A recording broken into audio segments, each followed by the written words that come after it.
ओम शांति। 21 जनवरी 2025। बाबा के महावाक्य। मीठे बच्चे, सवेरे सवेरे उठ बाप से मीठी रूह रिहान करो। बाप ने जो शिक्षाएं दी हैं उन्हें उगारते रहो। प्रश्न: सारा दिन खुशी खुशी में बीते, उसके लिए कौन सी युक्ति रचनी चाहिए? उत्तर: रोज अमृत वेले उठकर ज्ञान की बातों में रमण करो। अपने आप से बातें करो। सारे ड्रामा के आदि मध्य अंत का सिमरन करो। बाप को याद करो तो सारा दिन खुशी में बीतेगा। स्टूडेंट अपनी पढ़ाई की रिहर्सल करते हैं, तुम बच्चे भी अपनी रिहर्सल करो। गीत: आज अंधेरे में है इंसान। ओम शांति। मीठे मीठे सिकिलधे बच्चों ने गीत सुना। तुम भगवान के बच्चे हो ना? तुम जानते हो भगवान हमको राह दिखा रहे हैं। वह पुकारते रहते हैं कि हम अंधेरे में हैं, क्योंकि भक्ति मार्ग है ही अंधियारा मार्ग। भक्त कहते हैं हम तुमसे मिलने के लिए भटक रहे हैं। कब तीर्थों पर, कब कहाँ दान पुण्य करते मंत्र जपते हैं। अनेक प्रकार के मंत्र देते हैं, फिर भी कोई समझते थोड़े ही हैं कि हम अंधेरे में हैं। सोझरा क्या चीज है कुछ भी समझते नहीं, क्योंकि अंधियारे में हैं। अभी तुम तो अंधियारे में नहीं हो। तुम वृक्ष में पहले पहले आते हो, नई दुनिया में जाकर राज्य करते हो, फिर सीढ़ी उतरते हो। इसके बीच में इस्लामी, बौद्धि, क्रिश्चियन आते हैं। अब बाप फिर सैपलिंग लगा रहे हैं। सवेरे उठकर ऐसे ऐसे ज्ञान की बातों में रमण करना चाहिए। कितना यह वंडरफुल नाटक है। इस ड्रामा के फिल्म रील की ड्यूरेशन है 5000 वर्ष। सतयुग की आयु इतनी, त्रेता की आयु इतनी। बाबा में भी यह सारा ज्ञान है ना? दुनिया में और कोई नहीं जानते। तो बच्चों को सवेरे सवेरे उठकर एक तो बाप को याद करना है और ज्ञान का सिमरन करना है खुशी में। अभी हम सारे ड्रामा के आदि मध्य अंत को जान चुके हैं। बाप कहते हैं कल्प की आयु ही 5000 वर्ष है। मनुष्य कह देते लाखों वर्ष। कितना वंडरफुल नाटक है। बाप बैठ जो शिक्षा देते हैं उसको फिर उगाड़ना चाहिए, रिहर्सल करना चाहिए। स्टूडेंट पढ़ाई की रिहर्सल करते हैं ना? तुम मीठे मीठे बच्चे सारे ड्रामा को जान गए हो। बाबा ने कितना सहज रीति बताया है कि यह अनादि अविनाशी ड्रामा है। इसमें जीतते हैं और फिर हारते हैं। अब चक्कर पूरा हुआ, हमको अब घर जाना है। बाप का फरमान मिला है, मुझ बाप को याद करो। यह ड्रामा की नॉलेज एक ही बाप देते हैं। नाटक कभी लाखों वर्ष का थोड़े ही होता है। कोई को याद भी ना रहे। 5000 वर्ष का चक्कर है जो सारा तुम्हारी बुद्धि में है। कितना अच्छा हार और जीत का खेल है। सवेरे उठकर ऐसे ऐसे ख्याल चलने चाहिए। हमको बाबा रावण पर जीत पहनाते हैं। ऐसी ऐसी बातें सवेरे सवेरे उठ अपने साथ करनी चाहिए तो आदत पड़ जाएगी। इस बेहद के नाटक को कोई नहीं जानते हैं। एक्टर होकर आदि मध्य अंत को नहीं जानते हैं। अभी हम बाबा द्वारा लायक बन रहे हैं। बाबा अपने बच्चों को आप समान बनाते हैं। आप समान भी क्या, बाप तो बच्चों को अपने कंधे पर चढ़ाते हैं। बाबा का कितना प्यार है बच्चों से, कितना अच्छी रीति समझाते हैं। मीठे मीठे बच्चों, मैं तुमको विश्व का मालिक बनाता हूँ। मैं नहीं बनता हूँ, तुम बच्चों को बनाता हूँ। तुम बच्चों को गुलगुल बनाकर फिर टीचर बन पढ़ाता हूँ। फिर सदगति के लिए ज्ञान देकर तुमको सुख धाम शांति धाम का मालिक बनाता हूँ। मैं तो निर्वाण धाम में बैठ जाता हूँ। लौकिक बाप भी मेहनत कर, धन कमाकर, सब कुछ बच्चों को देकर खुद वानप्रस्थ में जाकर भजन आदि करते हैं। परंतु यहाँ तो बाप कहते हैं, अगर वानप्रस्थ अवस्था है तो बच्चों को समझाकर तुम्हें इस सर्विस में लग जाना है। फिर गृहस्थ व्यवहार में फंसना नहीं है। तुम अपना और दूसरों का कल्याण करते रहो।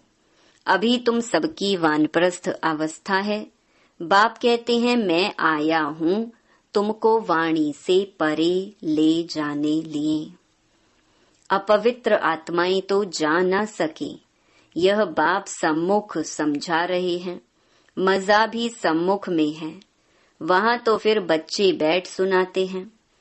यहाँ बाप सम्मुख है, तब तो मधुबन की महिमा है ना। तो बाप कहते हैं, सवेरे उठने की आदत डालो। भक्ति भी मनुष्य सवेरे उठकर करते हैं, परंतु उससे वर्षा तो मिलता नहीं। वर्षा मिलता है रचता बाप से, कभी रचना से वर्षा मिल न सके। इसीलिए कहते हैं, हम रचता और रचना के आदि मध्य अंत को नहीं जानते हैं। अगर वह जानते होते तो वह परंपरा चला आता। बच्चों को यह भी समझाना है कि हम कितने श्रेष्ठ धर्म वाले थे, फिर कैसे धर्म भ्रष्ट कर्म भ्रष्ट बने हैं। माया गॉडरेज का ताला बुद्धि को लगा देती है। इसीलिए भगवान को कहते हैं, आप बुद्धिवानों की बुद्धि हो, इनकी बुद्धि का ताला खोलो। अब तो बाप सम्मुख समझा रहे हैं, मैं ज्ञान का सागर हूँ, तुमको इन द्वारा समझाता हूँ। कौन सा ज्ञान? यह सृष्टि चक्र के आदि मध्य अंत का ज्ञान, जो कोई भी मनुष्य दे ना सके। बाप कहते हैं, सत्संग आदि में जाने से फिर भी स्कूल में पढ़ना अच्छा है। पढ़ाई सोर्स ऑफ इनकम है। सत्संगों में तो मिलता कुछ नहीं। दान पुण्य करो, यह करो, भेंटा रखो, खर्चा ही खर्चा है। पैसा भी रखो, माथा भी टेको, टिप्पण ही घिस जाती। अभी तुम बच्चों को जो ज्ञान मिल रहा है, उसको सिमरन करने की आदत डालो और दूसरों को भी समझाना है। बाप कहते हैं, अब तुम्हारी आत्मा पर बृहस्पति की दशा है। वृक्षपति भगवान तुमको पढ़ा रहे हैं। तुमको कितनी खुशी होनी चाहिए। भगवान पढ़ाकर हमको भगवान भगवती बनाते हैं। ओहो, ऐसे बाप को जितना याद करेंगे तो विकर्म विनाश होंगे। ऐसे ऐसे विचार सागर मंथन करने की आदत डालनी चाहिए। दादा हमको इस बाप द्वारा वर्षा दे रहे हैं। खुद कहते हैं, मैं इस रथ का आधार लेता हूँ। तुमको ज्ञान मिल रहा है ना। ज्ञान गंगाएं ज्ञान सुनाकर पवित्र बनाती हैं कि गंगा का पानी। अब बाप कहते हैं, बच्चे तुम भारत की सच्ची सच्ची सेवा करते हो। वह सोशल वर्कर्स तो हद की सेवा करते हैं। यह है रूहानी सच्ची सेवा। भगवान उवाच, बाप समझाते हैं, भगवान पुनर्जन्म रहित है। श्री कृष्ण तो पूरे 84 जन्म लेते हैं, उनका गीता में नाम लगा दिया है, नारायण का क्यों नहीं लगाते हैं? यह भी किसको पता नहीं कि श्री कृष्ण ही श्री नारायण बनते हैं। श्री कृष्ण प्रिंस था, फिर राधे से स्वयंवर हुआ। अब तुम बच्चों को ज्ञान मिला है, समझते हो शिव बाबा हमको पढ़ाते हैं। वह बाबा भी है, टीचर सतगुरु भी है, सदगति देते हैं। ऊंच ते ऊंच भगवान शिव ही है। वह कहते हैं मेरी निंदा करने वाले ऊंच ठौर पा नहीं सकते। बच्चे अगर नहीं पढ़ते हैं तो मास्टर की इज्जत जाती है। बाप कहते हैं तुम मेरी इज्जत नहीं गंवाना, पढ़ते रहो, एम ऑब्जेक्ट तो सामने खड़ी है। वह फिर गुरु लोग अपने लिए कह देते हैं, जिस कारण मनुष्य डर जाते हैं। समझते हैं कोई श्राप ना मिल जाए, गुरु से मिला हुआ मंत्र ही सुनाते रहते हैं। सन्यासियों से पूछा जाता है तुमने घर बार कैसे छोड़ा? कहते हैं यह व्यक्त बातें मत पूछो। अरे क्यों नहीं बताते हो? हमको क्या पता तुम कौन हो? शुरूढ़ बुद्धि वाले ऐसी बात करते हैं। अज्ञान काल में कोई कोई को नशा रहता है। स्वामी राम तीर्थ का अनन्य शिष्य स्वामी नारायण था। उनकी किताब आदि बाबा की पढ़ी हुई है। बाबा को यह सब पढ़ने का शौक रहता था। छोटेपन में वैराग्य आता था। फिर एक बार बाइस्कोप देखा, बस वृत्ति खराब हुई, साधुपना बदल गया। तो अब बाप समझाते हैं वह सब गुरु आदि हैं भक्ति मार्ग के। सर्व का सदगति दाता तो एक ही है, जिसको सब याद करते हैं, गाते भी हैं, मेरा तो एक गिरधर गोपाल, दूसरा ना कोई। गिरधर श्री कृष्ण को कहते हैं। वास्तव में गाली यह ब्रह्मा खाते हैं। श्री कृष्ण की आत्मा जब अंत में गांव का छोरा तमो प्रधान है, तब गाली खाई है। असल में तो यही श्री कृष्ण की आत्मा है ना। गांव में पला हुआ है, रास्ते चलते ब्राह्मण फंस गया, अर्थात बाबा ने प्रवेश किया, कितनी गाली खाई। अमेरिका तक आवाज चला गया। वंडरफुल ड्रामा है। अभी तुम जानते हो तो खुशी होती है। अब बाप समझाते हैं यह चक्कर कैसे फिरता है। हम कैसे ब्राह्मण थे, फिर देवता क्षत्रिय बने।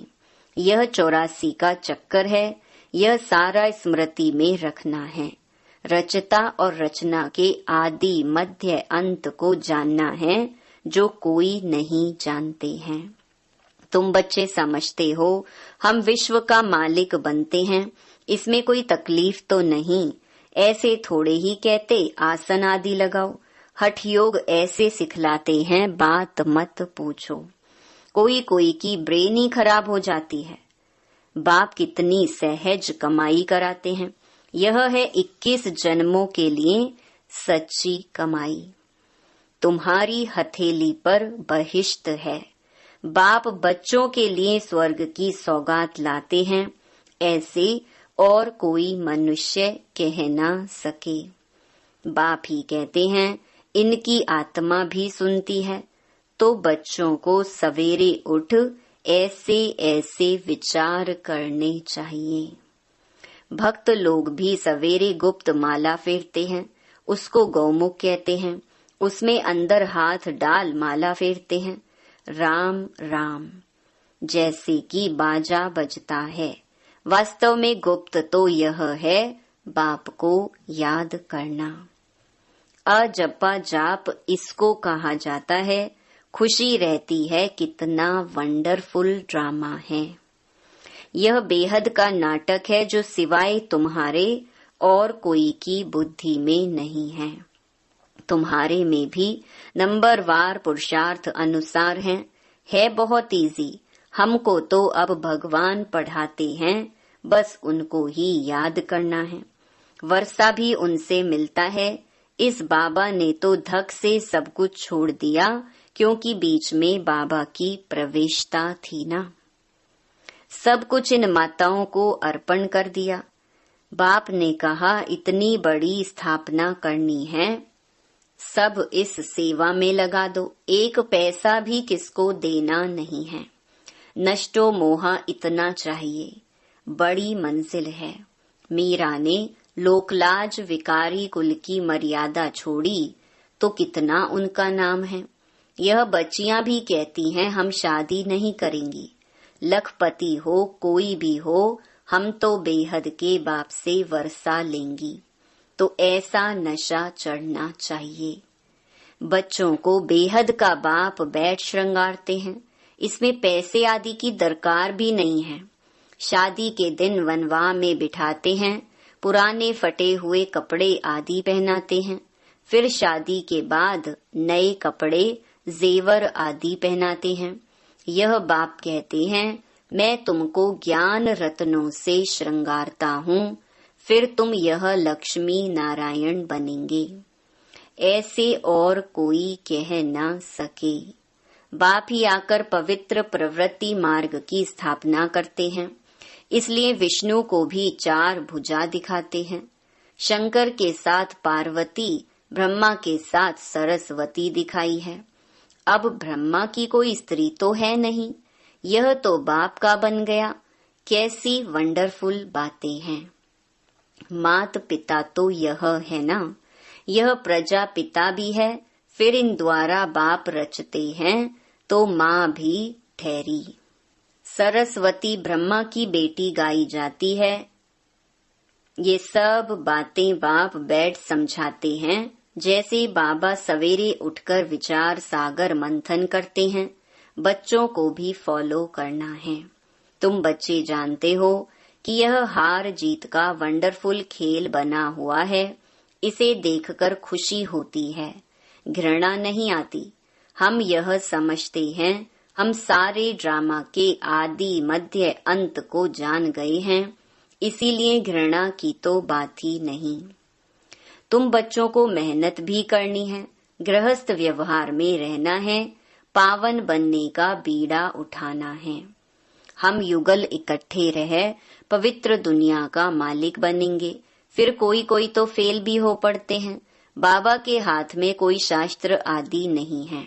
यह तो शिव बाबा कहते हैं मैं ब्रह्मा द्वारा तुमको सभी वेदों शास्त्रों का ज्ञान सुनाता हूँ, श्री कृष्ण नहीं। कितना फर्क है। अच्छा, मीठे मीठे सिकिलधे बच्चों प्रति मात पिता बाप दादा का याद प्यार और गुड मॉर्निंग। रूहानी बाप की रूहानी बच्चों को नमस्ते। धारणा के लिए मुख्य सार। पहला, पढ़ाई पर पूरा ध्यान देना है। ऐसा कोई कर्म ना हो जिससे बाप, टीचर और सतगुरु की निंदा हो। इज्जत गंवाने वाला कोई कर्म नहीं करना है। दूसरा, विचार सागर मंथन करने की आदत डालनी है। बाप से जो ज्ञान मिला है उसका सिमरन कर अपार खुशी में रहना है। किसी से भी घृणा नहीं करनी है। वरदान, संपूर्णता की रोशनी द्वारा अज्ञान का पर्दा हटाने वाले सर्च लाइट भव। अभी प्रत्यक्षता का समय समीप आ रहा है, इसलिए अंतर्मुखी बन गुह्य अनुभवों के रत्नों से स्वयं को भरपूर बनाओ। ऐसे सर्च लाइट बनो जो आपके संपूर्णता की रोशनी से अज्ञान का पर्दा हट जाए, क्योंकि आप धरती के सितारे इस विश्व को हलचल से बचाए सुखी संसार, स्वर्णिम संसार बनाने वाले हो। आप पुरुषोत्तम आत्माएं विश्व को सुख शांति की सांस देने के निमित्त हो। स्लोगन: माया और प्रकृति की आकर्षण से दूर रहो तो सदा हर्षित रहेंगे। अपनी शक्तिशाली मनसा द्वारा सकाश देने की सेवा करो। जब मनसा में सदा शुभ भावना व शुभ दुआएं देने का नेचुरल अभ्यास हो जाएगा तो मनसा आपकी बिजी हो जाएगी। मन में जो हलचल होती है उससे स्वतः ही किनारे हो जाएंगे। अपने पुरुषार्थ में जो कभी दिल शिकस्त होते हो वह नहीं होंगे। जादू मंत्र हो जाएगा। अच्छा, ओम शांति।